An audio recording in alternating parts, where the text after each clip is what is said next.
Ó, aqui é assim, vocês piscaram, a gente já está de volta com um convidado mais especial que o outro.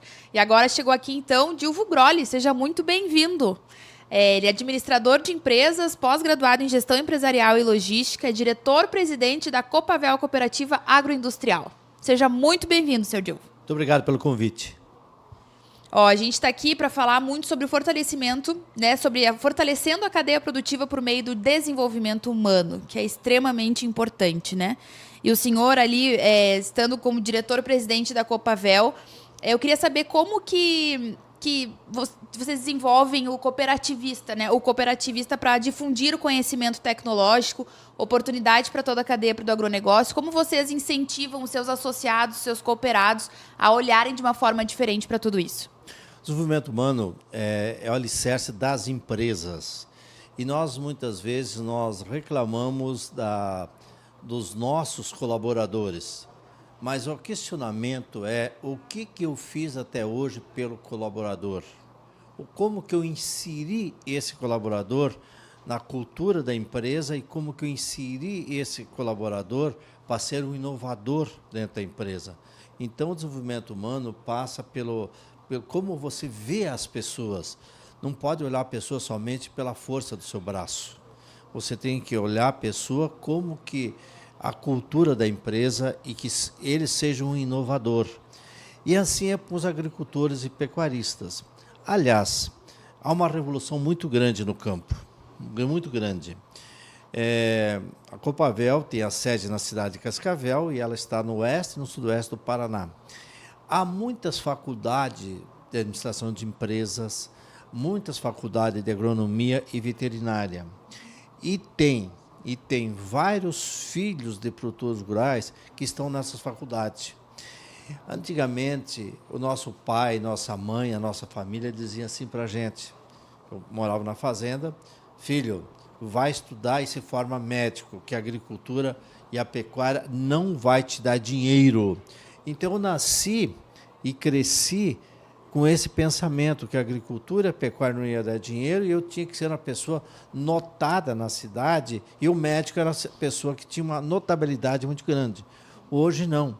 Hoje tem a oportunidade dentro das nossas propriedades rurais. Nós temos aqui hoje num evento de agricultura e pecuária. A agricultura é mais dentro da pecuária com avicultura e suinocultura. Pois bem, você precisa de pessoas especializadas para levar essa tecnologia para dentro da propriedade. E a propriedade não precisa ser aquela propriedade de 1.000 hectares, de 100 hectares. Tu pode pegar uma propriedade com 50 hectares e fazer uma transformação e com produtividade muito maior do que você ter uma propriedade com 10 vezes mais. Vamos citar um exemplo fantástico? Quanto dá de lucro um alqueire de soja para um fazendeiro? Pasmem, em torno de R$1 por metro quadrado. Ok? Então, um hectare, 10 mil metros quadrados, dá R$10.000 no hectare para você trabalhar no ano. Se você colocar avicultura nesse mesmo terreno, você vai ocupar um pedaço pequeno e vai te dar uma rentabilidade, certo? De 10 a 12 vezes mais. E aí que você tem que falar com a juventude, está falando de mão de obra, falar para essas pessoas que o pai dele, a família dele, certo? Tem a oportunidade de um negócio para ele. Tem que falar assim para os filhos. Nós temos uma oportunidade de negócio aqui, que eu estou passando, mas eu quero deixar para alguém. E aí, você, filho, foi na faculdade e você tem condições de fazer o seu próprio negócio aqui dentro. Então, eu olho hoje a questão da sucessão familiar, a gente faz não por imposição, faz por indução às pessoas que estão fazendo a faculdade e mostrar a oportunidade que nós temos dentro da nossa propriedade. Então, eu vejo com bons olhos. Ah, como é que é a sucessão familiar? Gente, a sucessão familiar não acontece lá no quinto andar do edifício. A sucessão familiar acontece no olho do pai com o olho do filho. Exato. E antigamente falavam muito, né, que se tu não estudar, tu vai ficar na roça. Hoje só fica na roça quem estuda muito, quem se capacita muito para isso, né? Olha, essa era outra coisa que falavam para a gente. Você Exato. tem que estudar, filho. E não fique na roça. Se eu não estudar, você vai ficar na roça aqui. Puxa vida, menosprezava a nossa atividade. Agora vamos falar, se não fosse nossa roça. Vamos usar o termo que você colocou. Se não fosse a nossa roça, da produção agrícola e pecuária, o que seria da economia brasileira? Exatamente. Geração de empregos, quanto gera emprego? 25, 27% de todos os empregos do Brasil são gerados na roça. Ah, mas não estão dentro da roça. Mas a agroindústria depende da roça. Uma cadeia produtiva, E né? para chegar o alimento no mercado, ele não chega de avião, ele chega por pessoas. Exato. Então essa cadeia emprega 25 a 27% de toda a mão de obra do Brasil. Tu veja que é empregabilidade alta. Dá uma olhada na balança comercial nossa. Vamos falar aqui da balança comercial mais recente, agora, do ano passado, 2023. Se não fosse o agronegócio, nós estaríamos operando em vermelho. Nós teríamos a balança comercial negativa. E qual é o líder das exportações? Soja. Claro, o Brasil é líder mundial na produção de soja, mas o Brasil também vem logo em seguida as carnes, e as carnes são lideradas pelo frango. Por quê? O frango no Brasil é o terceiro produtor mundial, e já várias vezes foi repetido aqui, mas é o primeiro exportador de frango. Okay? Então você tem um frango, que é tem a produção nacional, a terceira maior produção do mundo, né? Mas a maior exportação. Então, quando você fala da roça, nós temos que entender esse termo roça como oportunidade. E olha como é bacana ver um pai feliz com o filho. Eu já vi muitos depoimentos de pai, já ouvi, certo? Ele falar o seguinte, a gente, como cooperativa, a gente conversa muito com produtores. Digo, e daí, como é que tá as coisas aí? Tão bem, senhor Divo, mas meu filho está em Curitiba, foi estudar, se formou, está trabalhando lá numa grande indústria, faz 2 anos que não vem aqui. E estou ficando, a idade está avançando, e eu olho tudo isso que eu construí e não sei com quem vai ficar. Olha que tristeza, tá? Que tristeza esse desabafo. A pessoa olhar para a sua propriedade, que ele construiu com o suor da sua mão e que tem um orgulho e fala, meu filho foi estudar, ficou em Curitiba, está numa grande empresa, ou não citei Curitiba, qualquer grande centro, ele não faz 2 anos que não vem aqui, mas ele não vem porque está numa outra atividade. Então vamos resumir toda a conversa? Nós mesmos expulsamos os filhos da propriedade. Eu tô voltando para a propriedade, eu sou a 3ª geração, meu pai tá bem feliz, mas eu acho importante a gente enfatizar o quanto a gente tem que fazer propaganda positiva, né? Do agro, da nossa propriedade rural. Tem que falar, você vai embarcar num trator com ar-condicionado e digital, tá? Ok? Que vai ter, quando você for plantar lá na sua propriedade, dessa herança de família de avô, pai, você vai ter uma plantadeira que está ligada a um GPS, que vai te avisar, a semente está caindo tantos grãos por metro, tanto de profundidade. E você vai mapear a sua propriedade e dizer, esse terreno aqui, esse pedaço aqui, eu vou ter que pôr mais fósforo, ali no outro pedaço vou ter que pôr mais potássio. Aí que entra a tal da agricultura de precisão, que tem que ser pessoas de precisão também. Exatamente. E lembrando sempre, né, aos jovens que quem começou não tinha nada disso, né? Não tinha nem celular, nem Google, nem nada. Hoje a gente já tem várias facilidades para nos ajudar. Então a gente precisa se capacitar cada vez mais para isso. Vamos recordar e vamos falar com o teu avô agora? Vamos. Ele recebia notícia pelo rádio. Pelo rádio. Quando eu morava na fazenda, recebia as notícias pelo rádio. O agrônomo da cidade ia falar no rádio. Ok? Então, recorda com o seu avô que ele recebia notícia pelo rádio. Hoje, nós recebemos a notícia do mundo todo pelo celular no mesmo minuto que ela acontece. Então, olha aí, ó, a gente tem, inclusive, aulas dentro de casa que os jovens têm que aprender a ouvir mais também, né? Opa, para aí. Os jovens, eles não podem ser autossuficientes enquanto não ouve aquela mesa da onde que veio, aquele terreno como foi construído, tá? Exato. E fazer inovação partindo de um princípio do que existe hoje. Exatamente, respeitando o que foi construído até aqui. Então, a gente tem que ter muito essa visão também. E falando em cadeias, em atualidades, a gente tem o ESG também, né, seu Dilvo? E eu queria perguntar como que a Copavel incorpora o ESG nos seus diferentes pontos da cadeia? Primeiro, o cooperativismo, não só a Copavel, mas o cooperativismo, sempre uniu a parte econômica com o social. E sempre preservou o meio ambiente. Por exemplo, gente, o Brasil é o país do mundo que mais preserva. Nós temos 41% de florestas preservadas lá na Amazônia, 13% nós temos de reservas indígenas, tá? E mais 8%, 7 a 8% de reservas em parques nacionais. Como nós temos lá o Parque Nacional do Iguaçu, lá em Foz do Iguaçu. Então, nós temos 61% de reservas no Brasil. E plantamos somente em 8, 9% de plantio. E nós criamos a pecuária extensiva, tipo bovinocultura, em 18 a 20%. Então, olha a preservação nossa, voltando a ESG, 61%. Tem alguém criminoso que vai derrubar uma árvore que não podia ser derrubada. Esse pessoa tem enquadrado como criminoso e não como agricultor. Voltando à pergunta, cooperativas têm que ver isso aí e tem que ser uma guardiã também, certo? Mata ciliar, reserva, tá? Nós temos a terra nossa é uma construção, porque no início nós tiramos da terra e agora nós estamos construindo um solo. Nós chamamos de engenharia do solo. Então, como é que a gente encara ESG? Tem governança em tudo, tá?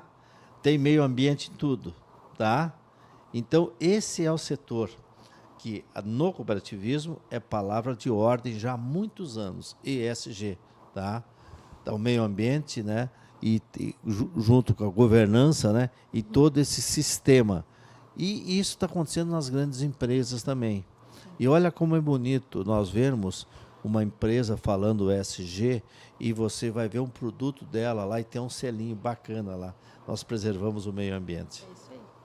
Importante enfatizar que as pessoas têm que entender que existe uma diferença absurda entre criminoso ambiental e produtor rural. A gente não pode. Nossa! A gente não pode colocar tudo no mesmo saco, né? Não, e tem 1% só contra 99% de trabalhadores. Exato. Trabalhadores, pessoas empreendedores, pessoas empreendedoras, pessoas que arriscam seu patrimônio e levantam à noite para ver se não vai gear. Tem 99 que faz isto. Exato. Certo? Primeiro ele vai ver se vai já, depois volta para o seu aconchego. Isso. E um lá que vai fazer na calada da madrugada por um fogo. Esse é criminoso. E é esse que geralmente aparece para as pessoas verem, né? A gente tem que mostrar os outros 99,9% que estão fazendo certo e que são um motivo de orgulho, né? Vamos repetir esse final? 99% que fazem certo e são motivo de orgulho. Isso aí, enfatizar. Falando em orgulho, como que a Copavel promove o desenvolvimento humano, né, e a capacitação dos colaboradores e também dos produtores rurais? Nós criamos dentro da Copavel, nós criamos uma universidade corporativa. A universidade corporativa tem a função de ver o que a empresa precisa e aonde que existem as deficiências, certo? Porque a universidade, a academia, ela vê a sociedade de maneira geral. A academia, que são todas as universidades, as faculdades, quando formam profissionais, elas vê a maneira geral. Agora, a tua empresa tem uma cultura, a nossa empresa tem uma cultura, todas as empresas têm uma cultura. E a universidade corporativa, dentro da Copavel, tem essa função. Ela tem que estar atenta à inovação e o acompanhamento da aplicação da inovação com os profissionais. E não acontece você abrindo a cabeça de alguém, colocando a inovação que você deseja e estruturando. Não é isto. Isso aí é uma cultura que você tem que passar também de geração para geração. Porque os funcionários vão se aposentando, vem outros jovens, aí você tem que fazer essa transição da empresa. E como é que se faz esse acompanhamento? Voltando à pergunta inicial, é através da universidade corporativa. E se nós não investir em ser humano, nem cobra o resultado, que você não tem nem direito. E também outro ponto, né? As pessoas falam de tecnologia, a tecnologia vai substituir o ser humano, não vai.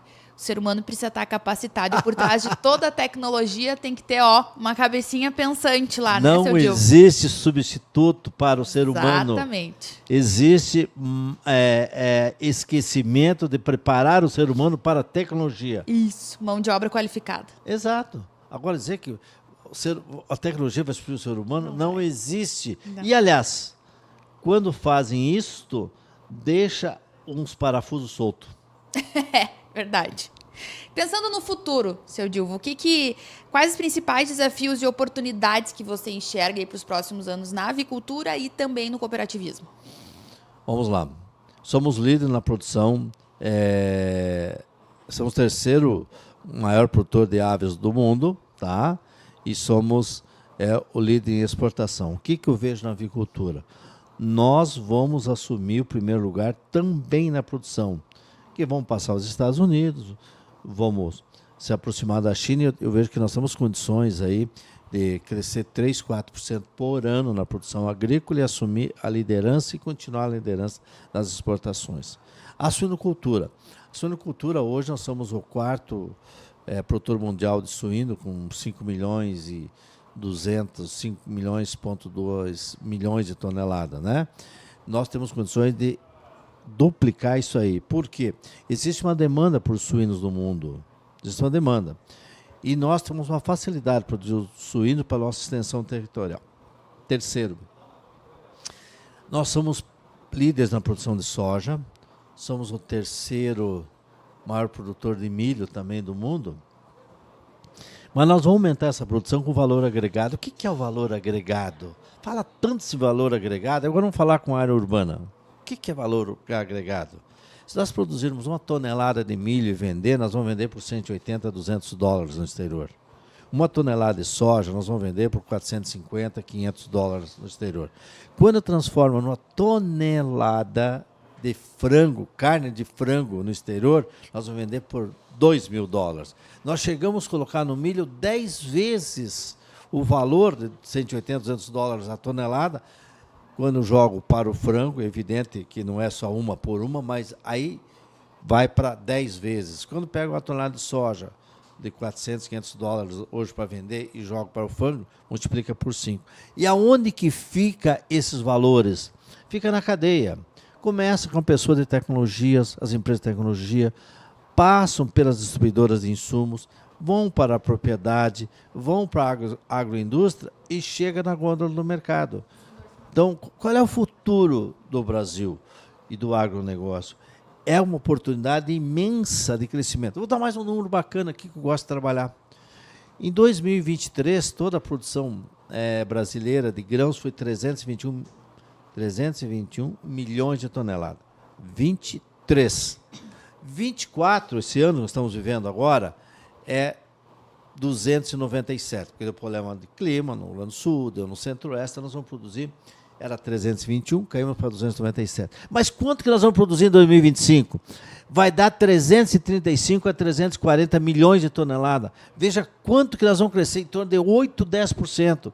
Isso vai levar o PIB brasileiro, vai levar as exportações brasileiras, vai elevar a geração de emprego, vai criar oportunidade. E não é depois vai voltar. Não, nunca mais volta. E outra coisa, quanto que os americanos produzem soja, las de grãos, soja, milho, tudo? Eles produzem mais ou menos 500 milhões de toneladas. Agora, se nós olharmos o tamanho dos Estados Unidos, o tamanho do Brasil, os Estados Unidos é maior, mas os Estados Unidos tem dificuldade de clima também. Então, nós temos condições de olhar para 2040, por exemplo, numa produção dobro do que é hoje. Por que 40? Nós crescemos 5% ao ano, 4%, 5% ao ano. Sim. Nós temos em 24, daqui a 16 anos, nós vamos duplicar essa produção nossa e vamos chegar lá, onde está os Estados Unidos, 480, 500 milhões de toneladas. Qual é o futuro? Eu tenho que olhar isto. O Brasil dá oportunidade para a agricultura e para a pecuária em todos os cantos do Brasil. Temos até a facilidade de produzir trigo no sul, tá? milho no sul, milho no centro-oeste, milho no norte e nordeste. E agora, mas trigo só vai dar no sul? Não, já tem tecnologias e tem genética aí, né? Tipos de variedades de trigo para ser produzido até no clima quente. Exato. Então, que país que oferece oportunidade, que tem todos os climas. Um país que tem, que planta somente 8, 9% de toda a sua área. Um país que não precisa mexer nos 61% que preserva. Um país, por exemplo, que é líder de exportação de carne de frango, é o quarto colocado de exportação de carne suína, é o primeiro de carne bovina. E o mundo vai precisar de fornecedores de alimentos, certo? Porque está se exaurindo as áreas do mundo. Qual país do mundo, qual continente do mundo que mais tem oportunidade de expansão? É a América do Sul. Sim. É a América do Sul. E qual é o país que tem 49% da área da América do Sul? É o Brasil. Portanto, qual é o país no mundo que tem maior oportunidade de expansão em áreas, ok? Sem mexer o que é preservado, aumentar a produção por área, todo ano nós incorporamos 1 milhão, 1,5 milhão de hectares. Com tecnologia, inovação, e mais pesquisa. A tecnologia e a inovação. Exato. Então, gente, nós temos que motivar as pessoas a nunca esquecer da tecnologia e a força do empreendedorismo. Empreendedores. O empreendedor olha de manhã, ele levanta da cama e está pensando num negócio novo. O pessimista já levanta da cama, não sabe nem onde está o chinelo, ao invés de sair correndo e procurar o chinelo. Pensando nas dívidas ainda por cima. Aí começa, como é que estão as coisas? Tá ruim. Tudo ruim. Então saia dessa roda. É isso aí. Vamos para a roda positiva e vamos mostrar para os jovens que vale a pena investir no nosso setor e ficar aqui com a gente. Jovens, vocês estão esperando o quê? A oportunidade está aí, jovem. O maior negócio do Brasil. É o agro. Não esperem na cama que vai ser difícil, viu? É isso aí. Não seja um jovem que quer mudar o mundo e não arruma a própria cama, né, seu Dilvo? Então, muito obrigado. Foi um prazer conversar com o senhor. Por mim, eu ficaria muito mais tempo aqui, mas eu sei que o senhor tem um monte de compromisso por aí também. E nos vemos logo. Espero te receber de novo aqui. Muito obrigada, viu? Obrigado a você pela oportunidade. Foi um grande momento nós falar do agronegócio, das maneiras que você falou, Priscila. Dando valor ao homem do campo e convidando mais homens e mulheres para integrar esse processo. Um abraço a todos. Valeu, muito obrigado. Já já a gente volta com mais entrevistas, pessoal. Fiquem aí.